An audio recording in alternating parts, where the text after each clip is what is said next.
ನನ್ನ ಎಲ್ಲ ಮಾಧ್ಯಮ ಮಿತ್ರರಿಗೂ ನಮಸ್ಕಾರ. ಹಾಗೂ ಯಾರೆಲ್ಲ ನನಗೆ ಸಪೋರ್ಟ್ ಮಾಡ್ಕೊಂಡು ಬಂದಿದ್ದೀರಾ ಎಲ್ಲರಿಗೂ ಧನ್ಯವಾದ ತಿಳಿಸ್ತೇನೆ. ಇನ್ನೂ ನನ್ನ ಚಾನಲನ್ನು ಯಾರು ಸಬ್ಸ್ಕ್ರೈಬ್ ಮಾಡಿಲ್ಲ ಸಬ್ಸ್ಕ್ರೈಬ್ ಮಾಡಿ ಸಪೋರ್ಟ್ ಮಾಡಿ ಅಂತ ಕೇಳ್ಕೊಳ್ತೇನೆ. ಹಾಗೂ ಇವತ್ತಿನ ನನ್ನ ವಿಡಿಯೋದಲ್ಲಿ ನಾನು ಶಂಕು ಹುಳುಗಳ ಬಗ್ಗೆ ನಾನು ನಿನ್ನೆ ವಿಡಿಯೋ ಮಾಡಿದ್ದೆ. ಅದೇ ವಿಡಿಯೋವನ್ನು ರಿಪೀಟ್ ಮಾಡ್ತಾ ಇದ್ದೇನೆ. ಇನ್ನೊಮ್ಮೆ ನಾನು ಗಿಡ ಕೆಂಪು ಯಾಕೆ ಆಗುತ್ತೆ ಅಂತ ನಾನು ನಿಮಗೆ ಹೇಳ್ತೇನೆ, ಹಳದಿ ಯಾಕೆ ಆಗುತ್ತೆ ಅಂತ ಹೇಳ್ತೇನೆ. ನನ್ನ ಗಿಡ ವಿಡಿಯೋದಲ್ಲಿ ಹಳದಿ ಕಾಣ್ತಾ ಇದೆ, ಬಟ್ ಹಳದಿ ಇಲ್ಲ. ಅದು ಬಿಸಿಲು ಬಿದ್ದಾಗ ಆ ಥರ ಕಲರ್ ಬರುತ್ತೆ, ನೆರಳಿದ್ದಾಗ ಹಸಿರು ಕಲರ್ ಕಾಣಿಸ್ತಾ ಉಂಟು. ನನ್ನ ಗಿಡ ಸ್ವಲ್ಪ ಹಳದಿ ಇದ್ದದ್ದು, ಇದು ಹಳದಿ ಇದ್ದದ್ದು, ಮತ್ತು ಈಗ ಸ್ವಲ್ಪ ರಿಕವರಿ ಆಗಿದೆ. ಇದು ಹೇಗೆ ರಿಕವರಿ ಆಗಿದೆ ಅಂತ ಹೇಳಿದರೆ, ಮಳೆ ನೀರು ಬಿದ್ದಾಗ ಎಲ್ಲ ಮಣ್ಣು ಕ್ಲೀನಾಗಿ ತೇವಾಂಶದಿಂದ ಕೂಡಿದೆ. ಹಾಗಾಗಿ ನಾನು ಹಾಕಿದ ನೀರು ಡೈರೆಕ್ಟಾಗಿ ಕೆಳಗೆ ಬೀಳ್ತಾ ಇತ್ತು, ಎಲ್ಲ ಬೇರುಗಳಿಗೂ ನೀರು ಹೋಗ್ತಾ ಇರಲಿಲ್ಲ. ಹಾಗಾಗಿ ಈ ಗಿಡ ನನ್ನದು ಕೆಂಪಾಗಿತ್ತು. ಮೇನ್ ನನ್ನ ಗಿಡಗಳಿಗೆ ಪ್ರಾಬ್ಲಮ್ ಆಗಿರೋದು ಒಂದು 3-4 ಪಾಟಲ್ಲಿ ಪ್ರಾಬ್ಲಮ್ ಆಗಿತ್ತು. ಅದು ಯಾಕೆ ಪ್ರಾಬ್ಲಮ್ ಆಗಿದೆ ಅಂತೇಳಿದರೆ, ನೀರು ಕಡಿಮೆಯಾಗಿ ಪ್ರಾಬ್ಲಮ್ ಆಗಿತ್ತು, ಬೇರೆ ಎಂಥ ಪ್ರಾಬ್ಲಮ್ ಆಗಿಲ್ಲ. ಇವಾಗ ನೋಡಿ ಎಷ್ಟು ಚೆನ್ನಾಗಿ ಬಂದಿದೆ ಅಂತೇಳಿ, ರಿಕವರಿ ಆಗಿದೆ. ಗೊಬ್ಬರದ್ದು ಪ್ರಾಬ್ಲಮ್ ಇರಲಿಲ್ಲ, ಇದಕ್ಕೆ ಯಾವುದು ಪ್ರಾಬ್ಲಮ್ ಇರಲಿಲ್ಲ, ನೀರಿದೆ ಪ್ರಾಬ್ಲಮ್ ಇದ್ದಿತ್ತು. ಯಾಕಂತ ಹೇಳಿದರೆ ಇವಾಗ ನೋಡಿದಾಗ ಗೊತ್ತಾಗ್ತಾ ಉಂಟು. ಈ ಗಿಡವನ್ನು ನಾನು ಸೈಡ್ ಇಟ್ಟಿದ್ದೆ ತುಂಬ ಟೈಮಿಂದ, ನೀವು ನೋಡಿದ್ರಿ. ಇದು ನೋಡಿ, ಈ ಗೆಲ್ಲು ಕೆಂಪಿದೆ, ಇದರ ಮೇಲೆ ತೆಂಗಿನ ಗರಿ ಬಿದ್ದದ್ದು ಮುರಿದೋಗಿದೆ, ಹಾಗಾಗಿ ಕೆಂಪಾಗಿದೆ. ಮತ್ತೆಲ್ಲ ಹಸಿರು ಬಂದಿದೆ ನೋಡಿ. ನೆರಳಿನಲ್ಲಿ ಇಟ್ಟಿದ್ದೆ ನಾನು, ಮತ್ತು ನೀರು ಎಷ್ಟು ಬೇಕೋ ಅಷ್ಟು ನೀರು ಬೀಳ್ತಾ ಇತ್ತು, ಹಾಗಾಗಿ ಹಸಿರಾಗಿ ಬಂದಿದೆ. ಬಿಸಿಲು ತುಂಬ ಇದ್ದಾಗ ನೀರು ನಾವು ಹಾಕಿದಾಗ ಡೈರೆಕ್ಟ್ ಒಂದೇ ಪ್ಲೇಸಲ್ಲಿ ಹೋಗ್ತಾ ಇರ್ತದೆ. ಸೈಡು ಮಣ್ಣೆಲ್ಲ ಚೆಂಡಿಯಾಗಿರುವುದಿಲ್ಲ, ಎಲ್ಲ ಬೇರುಗಳು ಚೆಂಡಿಯಾಗಿರುವುದಿಲ್ಲ, ಎಲ್ಲ ಬೇರುಗಳಿಗೆ ನೀರು ಸಾಕಾಗಿರುವುದಿಲ್ಲ, ಹಾಗಾಗಿ ಕೆಂಪಾಗತ್ತೆ. ಅದಕ್ಕೆ ಏನು ಚಿಂತೆ ಮಾಡಬೇಕಂತಿಲ್ಲ. ನೀವು ನೀರು ಹಾಕುವಾಗ ಸ್ವಲ್ಪ ಪಾಟಿನ ಸೈಡಿಂದ ಹಾಕಿ. ಬೇರುಗಳು ಬುಡದಲ್ಲಿ ಹಾಕಿದರೆ ಡೈರೆಕ್ಟ್ ಹೋಗುತ್ತೆ. ಸುತ್ತ ರೌಂಡ್ ಮಾಡಿ ಹಾಕಿದಾಗ ಎಲ್ಲ ಪಾಟಿನ ಎಲ್ಲ ಭಾಗಕ್ಕೂ ಇದಾಗತ್ತೆ, ಚೆಂಡಿ ಆಗುತ್ತೆ. ಇನ್ನೊಂದು ಏನು ಹೇಳಬೇಕಂತಿದ್ರೆ, ನನ್ನ ಮಲ್ಲಿಗೆ ಗಿಡದಲ್ಲಿ ಯಾವುದೇ ಒಂದು ಶಂಕು ಹುಳ ಇಲ್ಲ, 1-2 ಪಾಟಲ್ಲಿ ಮಾತ್ರ ಕಾಣಿಸ್ತಾ ಉಂಟು.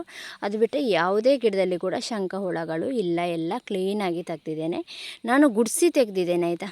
ನಾನು ನಿಧಾನವಾಗಿ ಹಿಡಿಸುಡಿಯನ್ನು ತಲೆಯನ್ನು ಹಿಡಿದ್ಬಿಟ್ಟು ನಿಧಾನವಾಗಿ ಗುಡಿಸಿ ತೆಗೆದಿದ್ದೇನೆ. ನೀವು ಕೂಡ ಹಾಗೆಯೇ ತೆಗೀರಿ. ಹಾಗೆ ತೆಗೆದುಬಿಟ್ಟು ನಾನು ಯಾವ ಮೆಥಡಲ್ಲಿ ಮಾಡಿದ್ದೇನೆ ಹಾಗೆ ಮಾಡಿ. ಯಾವುದೇ ಕೂಡ ಕೆಮಿಕಲ್ ಹಾಕಬೇಡಿ. ನೋಡಿ, ಇದು ಇದರಲ್ಲಿ ಇದೆ, ಈ ಗಿಡದಲ್ಲಿ ಇದೆ. ಇದು ಯಾಕೆ ಇದೆ ಹೇಳಿದರೆ, ಇದರಲ್ಲಿ ನಾನು ಹರಿವೆದು ಗಿಡ ಇತ್ತು, ಅದು ಕಿತ್ತಿದ್ದೆ. ಮಣ್ಣು ಸ್ವಲ್ಪ ಹುಳಗಳ ಮೇಲೆ ಬಿದ್ದಿತ್ತು, ಅದು ತೆಗಿಲಿಕ್ಕಾಗಲಿಲ್ಲ ನಿನ್ನೆ, ಹಾಗಾಗಿ ಅದರಲ್ಲಿ ಸ್ವಲ್ಪ ಹುಳಗಳಿದೆ. ಅದು ಬಿಟ್ಟರೆ ಬೇರೆ ಯಾವುದು ಗಿಡದಲ್ಲಿಲ್ಲ. 1-2 ಗಿಡದಲ್ಲೂ ಉಂಟು, ಅಷ್ಟೇ ಬಿಟ್ಟರೆ ಬೇರೆ ಯಾವ ಗಿಡದಲ್ಲೂ ಇಲ್ಲ. ನೋಡಿ ಎಷ್ಟು ಕ್ಲೀನಾಗಿ ತೆಗ್ದಿದ್ದೇನೆ, ನೋಡಿ ಇಷ್ಟು ಕ್ಲೀನಾಗಿ ತೆಗ್ದಿದ್ದೇನಲ್ವ. ನನಗೆ ತುಂಬ ಖುಷಿ ಆಗ್ತಾಯಿದೆ, ಹುಳಗಳೆಲ್ಲ ಕ್ಲೀನಾಗಿ ಹೊರಗೆ ಬಂದಿದೆ. ಹಾಗಾಗಿ ನೀವು ಸಹ ಈ ಮೆಥಡನ್ನು ಯೂಸ್ ಮಾಡ್ಬೋದು. ಅದಕ್ಕೆ ನಾನು ಇವತ್ತು ವಿಡಿಯೋ ಮಾಡಿ ಹಾಕ್ತಾಯಿದ್ದೇನೆ. ನಾವು ಕೆಮಿಕಲ್ ಹಾಕಿದಾಗ ಮಣ್ಣಿನಲ್ಲಿರುವ ಸೂಕ್ಷ್ಮಾಣು ಜೀವಿಗಳು ಸಾಯ್ತದೆ. ಅದು ನಮಗೆ ಕಣ್ಣಿಗೆ ಕಾಣುವುದಿಲ್ಲ, ಆದರೆ ನಮ್ಮ ಮಣ್ಣು ಫಲವತ್ತತೆಯನ್ನು ಕಳ್ಕೊಳ್ತದೆ. ಹಾಗಾಗಿ ನೋಡಿದ್ರಲ್ಲ, ನನ್ನ ಈ ಗಿಡದಲ್ಲಿ ಕೀಟ ಎಲ್ಲ ಹೋಗಿದೆ.